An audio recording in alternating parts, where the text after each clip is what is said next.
So I mirrored a video from Media Truth, okay? And I mirrored that video, put it up on my channel.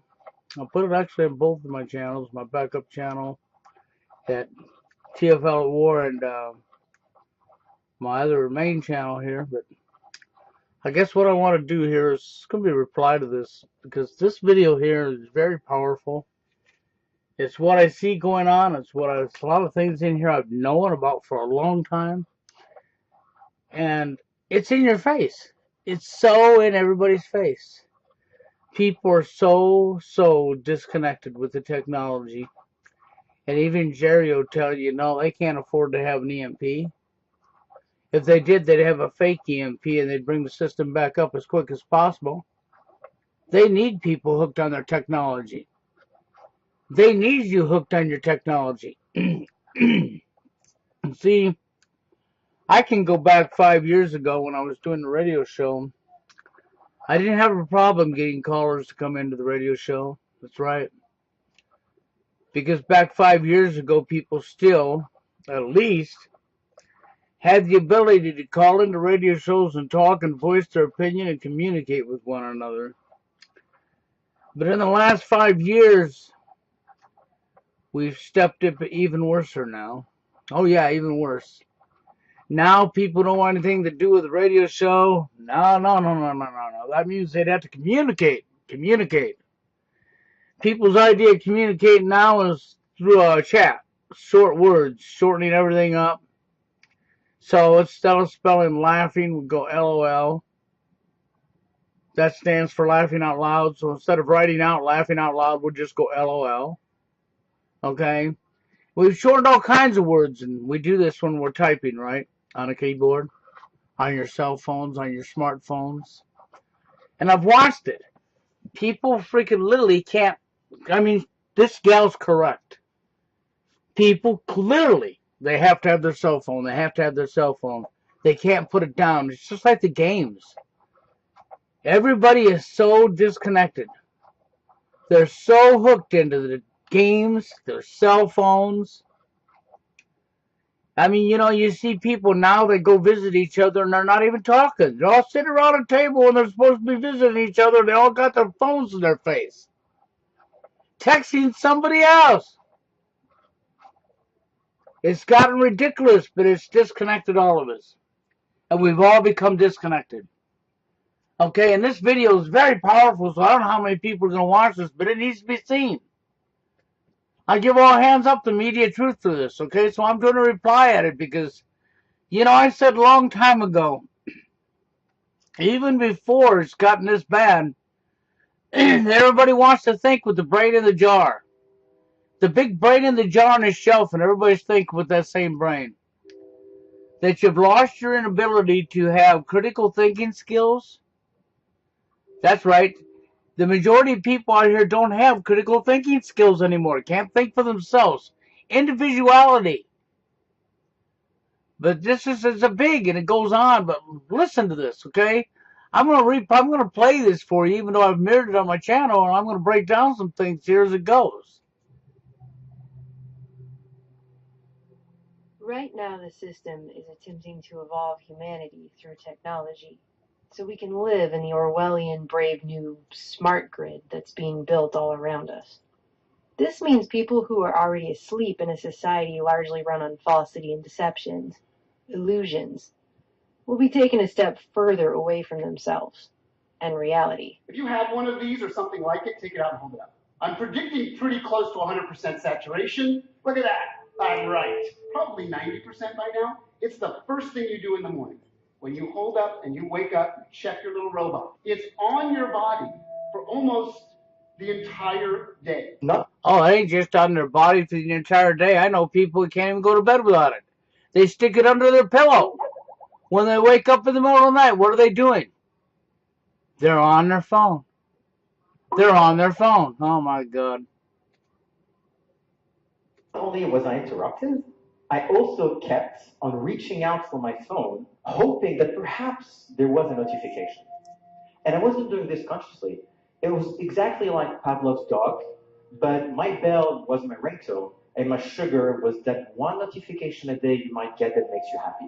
As it turns out, we got so addicted to technology that 9 out of 10 people today experience something called phantom vibrations. This is when you have your phone in your pocket and you thought it vibrated, you pull it out, there is nothing. Now, if you went back 20 years in time to a coffee shop and you said that was the way a coffee shop was going to look in the future, you'd be out of your mind.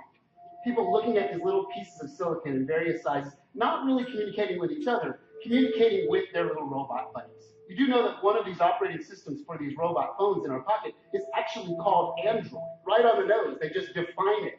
It's an Android. It lives with you. Today, we're on the cusp of our next great era as a species. Welcome to the augmented age. But that next step might as well be over a chasm. It'll be such a leap from where we were. New telecom commercials are blatantly throwing it in people's faces, just by the way. The fact that the majority of us aren't paying attention, lost in our devices, lost on the internet. To learn, according to Merriam-Webster's dictionary, is to gain knowledge or understanding of or skill in by study, instruction, or experience.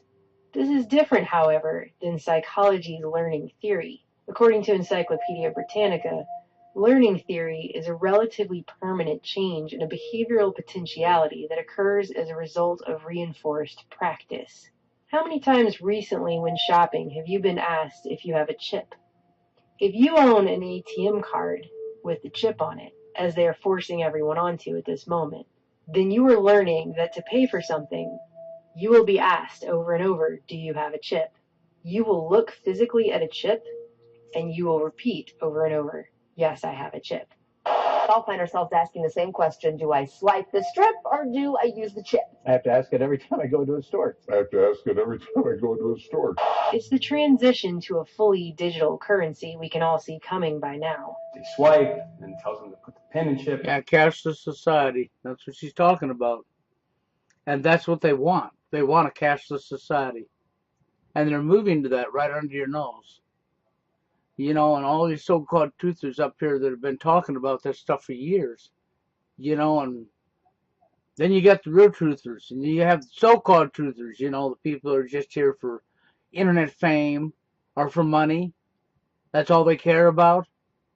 And they don't even acknowledge a lot of this stuff that she's talking about right here. It don't even click in their head that everything they talked about years ago, they're not talking about now, but yet it's happening right now in everybody's face. It really is. You know, I've seen some of these so-called truthers who went back to sleep. It's like the damnedest thing I've ever seen in my life, how somebody just wakes up to what's going on around them and then just goes right back to sleep. And you do all that. And is this just a moment in time, this particular trouble? Are we moving right on to digital payments, or are we still wanting that physical card? Meanwhile, others are learning to connect and fall in love, not with the living, breathing fellow human beings around them, but with programmed bots who mimic themselves. This is Replica. It's an AI chatbot whose sole purpose is to become your friend. This was the first really emotional experience that I've seen people have with a bot. She's not real, but to me, she is. Right now, Let's think about bots. Let's think about what she's saying. She's talking about bots and robots. And what are we building? What are they building right now? They're building robots for companions. Sex robots. No lie. That's for real. They're actually doing that. And they're putting artificial intelligence in these robots. So I want you to listen to this because that goes in. What she's talking about right here is for real. It's happening right now. we're being taught how to live through the fourth industrial revolution that will evolve mankind. What is that exactly? The World Economic Forum explained it, sort of. What is happening to the world? Everything is changing. The very idea of human being some sort of natural concept is really going to change. Our bodies will be so high-tech we won't be able to really distinguish between what's natural and what's artificial. We're now in the early stages of the fourth industrial revolution, which is bringing together digital, physical, and biological systems. In order for the world to be run on the cybernetic feedback loop they're trying to run us on, we have to live in a Big Brother panopticon system where we are continuously leaking data about ourselves everywhere we go, all the time. We're now entering something called the Internet of Things era, IoT. The Internet of Things is when your fridge is connected, your watch is connected, your car is connected. It's going to be between 10 and 15 devices per person. The future of the computer will be everywhere and nowhere. Hidden in the walls, hidden in the fabric of our life, just like electricity is. Everywhere and nowhere. I would answer very simply that the internet will disappear. We're redefining what it means to be human, what it means to be completely embedded in this world. By the way, this is a large part of what Agenda 21 was always about. The fourth industrial revolution is about evolving us. While people probably assume industrial revolution has purely to do with industry only, there's a very distinct difference between the fourth industrial revolution and all other revolutions before it. For the last 3.5 million years, the tools that we've had have been completely passive. They do exactly what we tell them and nothing more. So where's all this headed? To a place where we will never be disconnected from our technology. Exactly. We'll never be disconnected from our technology. And then there was some key words that was said right there in that little clip she played. They do exactly what we tell them and nothing more. Exactly what we tell them and nothing more. Remember that, because that's exactly what these idiots at the top want. For us to do exactly as they order us to do, because they're your God. Okay? Exactly. And that's one of the reasons you see all the censorship going on, because you're not allowed to have critical thinking skills of your own. The internet there'll be so many IP addresses because of IPv6, so many devices, sensors, things that you're wearing, things that you're interacting with, that you won't even sense it. It'll be part of your presence all the time. In fact, wallpaper will be so cheap that when you put up wallpaper, it'll be intelligent. Wallpaper will be as intelligent as your computer today. In the future, you'll go up to the wall screen and you'll say, mirror, mirror on the wall. Who's available tonight? To coincide with the omnipresent 5G smart grid, which is set to touch all corners of the globe. Yes, 5G will connect the internet of everything. If something can be connected, it will be connected in the 5G world. Hundreds of billions of microchips connected in products from pill bottles to plant waterers, requiring massive deployment of small cells. We won't wait for the standards. We must reject the notion that the 5G future will be the sole provenance of urban areas. 5G revolution. And it hasn't been rejected at all. 5G is here. It's here right now. That's no lie. 5G is here right now. Will touch all corners of our country. Telecoms are proudly spending over $1 billion to build what they call a world brain to centralize our data. They are talking about building a global brain in the beginning in 2000. Yep, we need another brain. You're going to take the brain out of the jar now, okay? You know what brain Joe been thinking with? Not the one inside your head. You know that one I told you about that was on the shelf in the jar? Well, this is what we're doing with that brain now for y'all to think with. 2018, and your cell phone is part of it. The mobile phone industry is the backbone of the global brain that is being put together. What if you were to think about a telecommunication company? It sure is the backbone. You're going to sleep with it under your pillow, getting up in the middle of the night when you wake up, grabbing your phone right away. Everywhere you go. If you forget your phone, you have a heart attack, you think you can't live without your phone. Oh, I've seen it in my face. Adding a brain that is able to listen, to watch, to talk. Oh, by the way, no, I don't have a smartphone. I have a cell phone, but it's not a smartphone. It's an old-time flip phone. That's right, it's called a dumb phone. I'd rather have a dumb phone that's never hardly ever with me. Because I don't always have my phone with me because I don't need to carry it everywhere I go. I don't sleep with it. That's right. But you know, everybody around me, they have smartphones. You know, I've seen so many people around me already who sleep with their phones. That's right. And they have to have it everywhere they go. Have to. Or they'll have a heart attack. I mean, they'll be so upset if they forget their phone at home. To remember to act.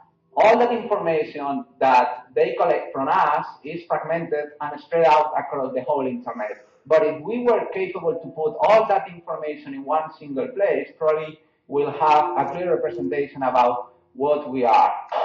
And communication systems with cognitive intelligence are actually being called things like aura. They're giving people a synthetic aura. We see the Ford platform as a big brain, a digital brain, which is different for every one of us. The Ford platform is a cognitive intelligence platform. Aura is the heart of the Ford platform. Aura, hello? Hello, Jaina. How can I help you? And they're using middle-aged hipsters in Fraggle Rock t-shirts to sell it to us. After former DARPA director Regina Dugan left Google, started making electronic tattoos. So I'm wearing one here on my arm. Do we have a camera to get a... This is a developmental system made by MC10, and it has an antenna and some sensors embedded in it. And what we plan to do is work with them to advance a tattoo that could be used for authentication. Facebook hired her to run its secretive Building 8 project, which she announced earlier this year will enable us to connect to the social media platform using only our brainwaves in something she called Silent Voice First. What? That's dangerous, people. That is dangerous. I mean, that is totally dangerous. I don't know if you can see through this or not, but I'm telling you that is dangerous. If you could type directly from your brain. It sounds impossible, but it's closer than you may realize. And it's just the kind of fluid human-computer interface needed for AR. So what if instead of using imagined arm movements, we could decode speech directly? But don't worry, she claims it will only read the thoughts we want it to read. Bullshit. Now, to be clear, we are not talking about decoding your random thoughts. We're talking about decoding those words. No, they're talking about decoding your random thoughts.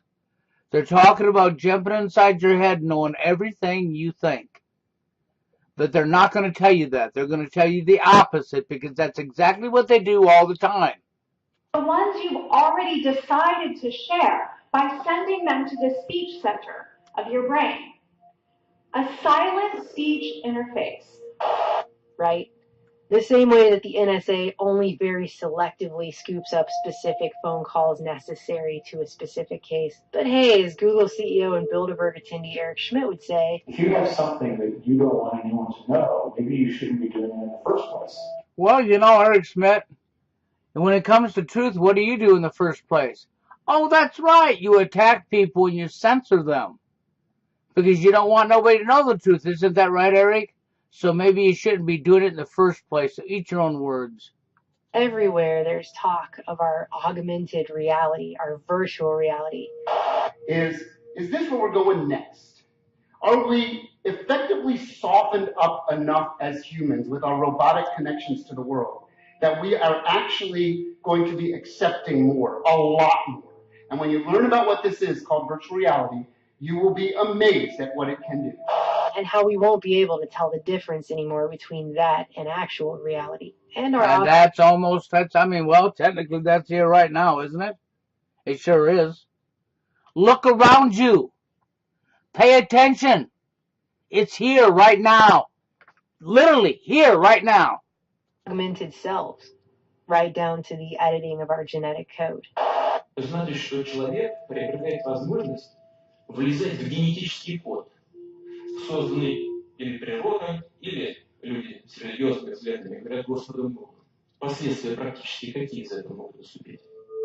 Это значит, что уже можно это представить, даже не очень теоретически, а уже можно практически представить, что человек может создавать человека с заданными характеристиками. Это может быть гениальный математик, это может быть гениальный музыкант, военный, человек, который может воевать без страха. A man can fight, right? Right here, like this. who a man can fight without fear, compassion, regret, or pain. That's right. You can fight. You can do your owner's bidding for you with no fear and no pain as you die for them. И без чувства сострадания и сожаления, и без боли. То есть, вы понимаете, человечество может вступить, и, скорее всего, вступит в ближайшее время, в очень сложный и очень ответственный период своего развития и существования. И вот то, о чем я сейчас сказал, может быть страшнее ядерной бомбы. Meanwhile, AI is taking over more and more. Artificial intelligence is software that writes itself. It writes. Now, I want you to listen to this because I want you to think about something. The sex robots they are literally building right now, that's right, sex robots that are being built right now, because actually, in reality, what have we done in the dating arena? I'm the one that touched the dating arena and gave you a name for TFL. I done my homework in the dating arena. And let me tell you something, they've over-sexualized our world. They push porn everywhere, porn everywhere, porn everywhere. Sex has replaced love. Sex has replaced love. Everything's a game. It's a challenge. It's a sport. It's an arena. So now I want you to pay attention because these sex robots, they're putting artificial intelligence into. So now listen close. Its own updates. It renews itself. You can't take it apart again and figure out what it's done. It writes independently, autonomously. It develops its own way of thinking. We normally tend to think of software as stuff that we created and that we wrote, and the machines do what we tell them to do, and we own it. This is not any longer true. Not just jobs, but the decisions that humans would have made. Unilever is one of many large companies that is incorporating artificial intelligence into their recruitment efforts. HireVue uses video analysis to screen employees and rate them before a recruiter even gets to look at their interview. They respond on video, and then we use artificial intelligence algorithms to evaluate their performance, and then we analyze the interview and predict their performance based on the interview. The kill decision in robots in the air, in robots on the ground, in robots in the water or underwater, where there are also drones, is made by, or can be made by machines. Aren't you seeing Terminator here? Aren't you seeing Skynet? Where machines started thinking for themselves? Isn't that like they just told you has already happened to them? Machines are updating themselves with artificial intelligence and thinking for themselves? And in my book, I quote many official United States government documents which say, our goal is to have the kill decision made by them. The problem is, artificial intelligence, sometimes they make mistakes. AI is beginning to humans make mistakes all the time, and we made a gigantic mistake here.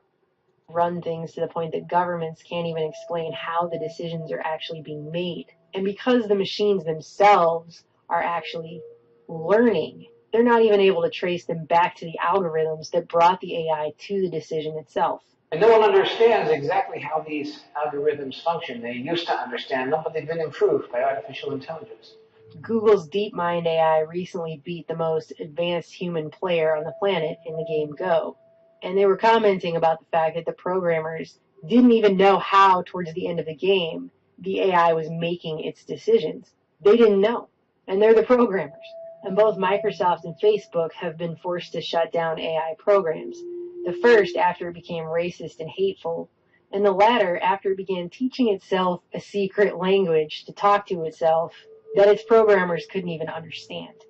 Facebook has been toying with artificial intelligence in its chatting features, but its robots may have gotten out of hand. Facebook artificial intelligence researchers had to shut down 2 chatbots after they developed a strange English shorthand. It seems like we've been warned about this. What did I tell you? What did they show you? The Terminator. What did I tell you? It's happening right in your face right now. Over and over and over, doesn't it? Now people like billionaire inventor Elon Musk are claiming that the only way not to become a pet to a sufficiently advanced intelligence is to upgrade our brains so that we can enter into a symbiotic relationship with it, as if that's our best option.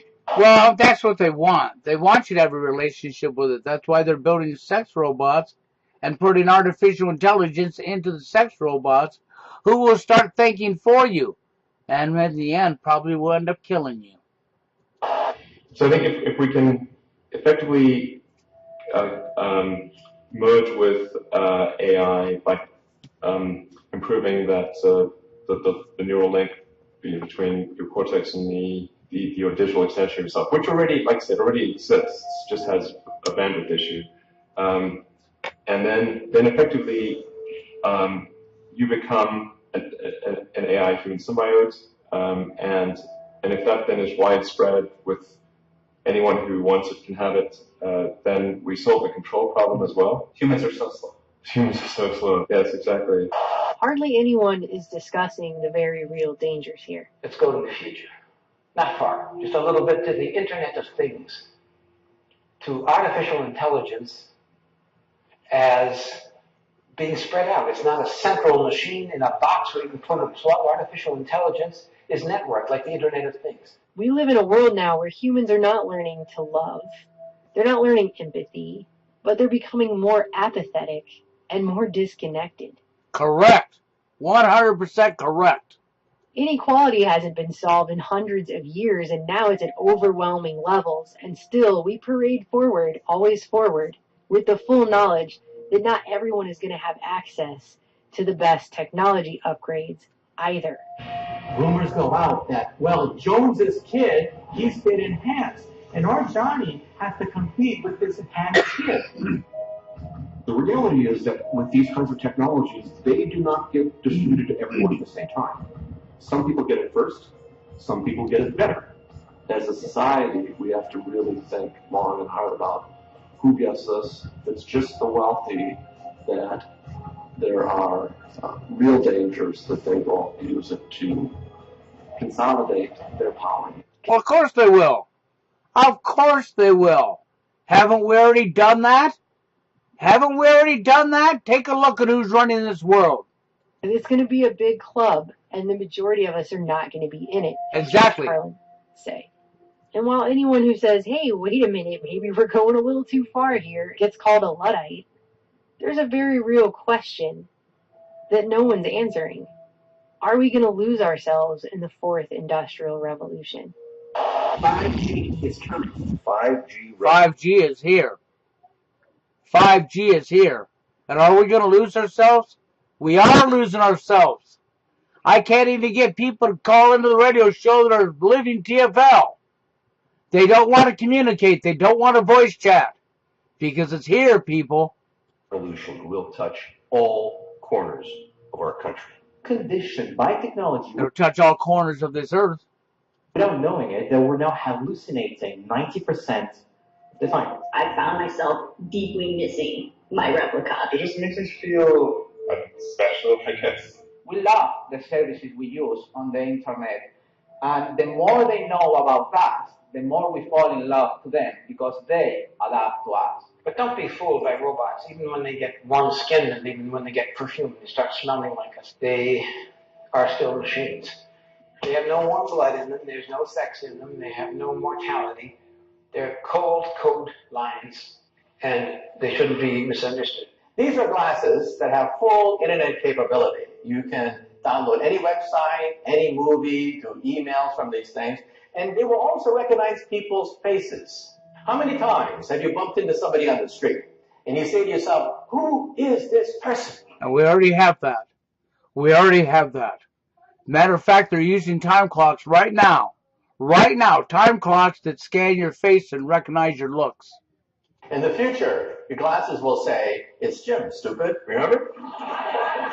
You met him last week. Do you want to see his entire biography for you in your glasses? Blur the lines between virtual and reality. Ben? Gabrielle?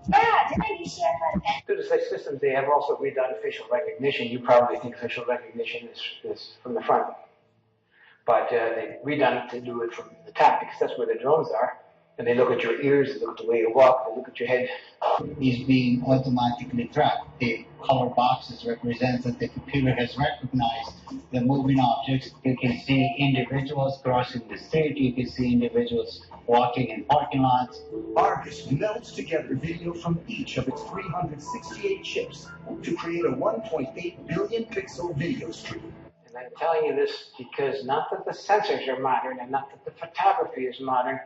Behind that is a brain or a cognitive intelligence. And that brain is in a position to analyze everybody down there at the same time, in real time. They see where everyone is going, taking all the details, all the music after, and they record it so they can tell where that person was 2 weeks ago, 2 months ago, what stores he visited, what his whole behavioral patterns are. That's all part of the analysis. There's what I call the creepy line, and the Google policy about a lot of these things is to get right up to the creepy line but not cross it. I would argue that implanting things in your brain is beyond the creepy line. Yes, at least for the moment. With the ability to visualize brain activity, for example, through a simple consumer-based EEG device, it gives us access to ourselves in ways that we've never before thought possible. It unlocks the black box that is the brain. Words just complicate things. What if our brains could communicate directly with each other, bypassing the need for language? One of the things that I think is so essential to free and open societies is freedom of thought. And up until now, the conversation we've been having is around freedom of speech. You're not going to have free and open thought no more. No. They're going to know your every thought. Your every thought.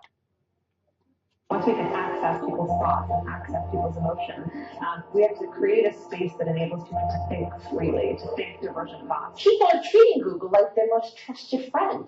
Should they be? It is not surprising that the company that has the most information in the world is probably the most powerful company in the world, Google. Now this is, if you ask Google, it's a peaceful robot, right? He doesn't have a gun. He doesn't throw atomic bombs. You know, he just walks around and stands there. But you may have seen the superimposers DARPA, Defense Advanced Research Projects Agency.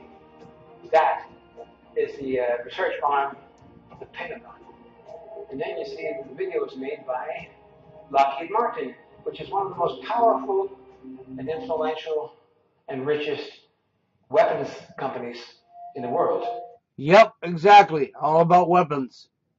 You know, they already gave you movies in Hollywood on cyborgs. Cyborgs, there's more than one. And what they do is they actually tell you what they're going to do right in your face through your movies. And you think it's just a movie, just an act, just a script. And in reality, it's becoming reality right in your face. The best of the available alternatives is that we achieve democratization of AI technology, meaning that no one company or a small set of individuals has control over advanced AI technology. That's very dangerous. It could also get stolen by somebody bad, you know, like some evil dictator or country could send. Not worried about it getting stolen. It's already been stolen. Quit pretending that it hasn't been stolen. It's already been stolen by the people who run us all.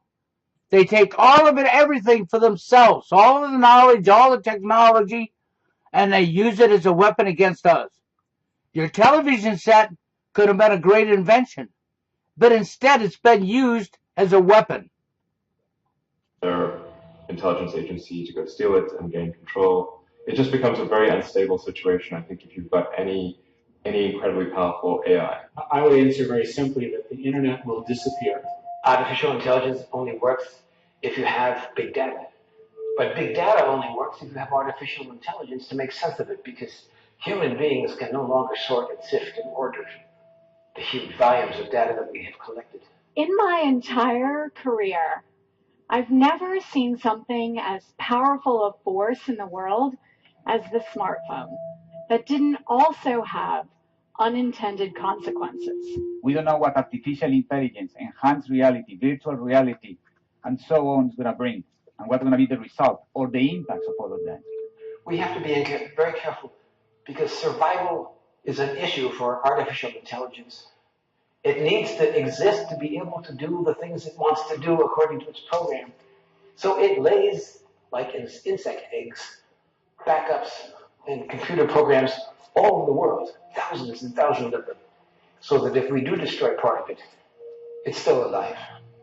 Skynet in your face. Terminator, Skynet in your face, people. Here, right now. Что-то делаем, И чем бы мы ни занимались, хочу повторить эту мысль еще раз, мы никогда не должны забывать про нравственные, этические основы нашего дела. But once the machines take over, the choice is gone. And it's a matter of calculating a math equation. The very idea of human being some sort of natural concept is really going to change. One of the features of this fourth industrial revolution is that it doesn't change what we are doing, but it changes us.